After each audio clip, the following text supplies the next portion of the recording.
So, తెలంగాణలో ఇంకా BJP కూడా ఎన్నికల ప్రచారం మొదలుపెట్టినట్టే. తెలుగుదేశం పార్టీ ఖమ్మంలో భారీ బహిరంగ సభ నిర్వహించింది. ఆ తర్వాత కేసీఆర్ బీఆర్ఎస్ ఆవిర్భావ సభ అని ఖమ్మంలో భారీ ఎత్తున జన సమీకరణ, అలాగే వివిధ రాష్ట్రాలకు సంబంధించిన ముఖ్యమంత్రిని పిలిచి ఆయన కూడా బీఆర్ఎస్ ఆవిర్భావ సభ అంటూ తెలంగాణలో ఎన్నికల ప్రచారం మొదలుపెట్టినట్టే.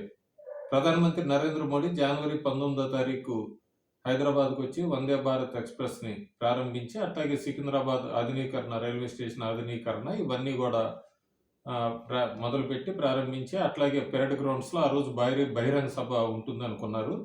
వివిధ కారణాల వలన మోడీ పర్యటన వాయిదా పడింది.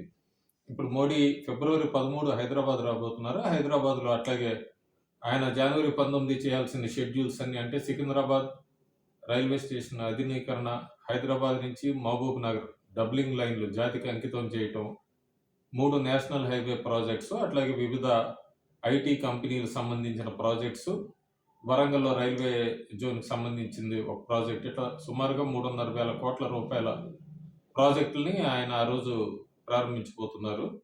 అంతేకాకుండా ఆ రోజు సాయంత్రం పెరేడ్ గ్రౌండ్స్‌లో భారీ బహిరంగ సభ కూడా ఉండబోతోంది.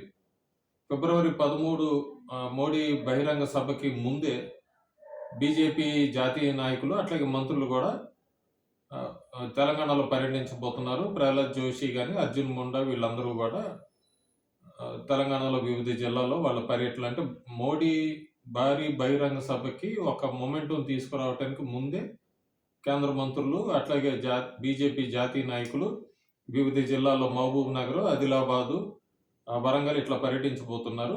దాని తర్వాత ఫిబ్రవరి 13 మోడీ భారీ బహిరంగ సభ పెరేడ్ గ్రౌండ్స్‌లో ఉండబోతుంది. దీంతో బీజేపీ ఎన్నికల యుద్ధం సైరన్ మొదలుపెట్టినట్టే అనుకోవచ్చు మనం. ఎందుకంటే తెలంగాణలో ఫిబ్రవరి 3 నుంచి బడ్జెట్ సమావేశాలు ఉండబోతున్నాయి. బడ్జెట్ సమావేశాలు అయ్యాక ఫిబ్రవరి 17 కొత్త సచివాలయం ముఖ్యమంత్రి కేసీఆర్ ప్రారంభిస్తారు. దాని తర్వాత ఎప్పుడైనా కూడా ఆయన అసెంబ్లీ రద్దు చేసి ముందస్తు ఎన్నికలకెళ్ళొచ్చన్న ఊహాగానాలు బాగా వినబడుతున్నాయి. ఈ సమయంలో బీజేపీ కూడా ఇంకా తన ఎన్నికల ప్రచారం మొదలుపెట్టాలనుకుంటోంది. దానికి తగ్గట్టుగానే వివిధ కేంద్ర మంత్రులు గాని, బీజేపీ నాయకులు జనవరి నెలలో జిల్లాలు పర్యటించి, ఆ తర్వాత మోడీ బహిరంగ సభకి ఒక మొమెంటం తీసుకొచ్చాక, మోడీ బహిరంగ సభ తర్వాత ఆ మొమెంటాన్ని అట్లాగే తెలంగాణలో క్యారీ చేయాలని బండి సంజయ్ పాదయాత్ర కూడా మళ్ళీ ప్రజా సంగ్రామ యాత్ర పేరుతో చేస్తున్న సంగతి తెలిసిందే. అది మళ్ళీ ఆయన దాన్ని కంటిన్యూ చేస్తారని, ఎట్టి పరిస్థితుల్లో తెలంగాణలో ఈసారి అధికారం కైవసం చేసుకోవాలని బీజేపీ గట్టిగా ప్రయత్నిస్తోంది.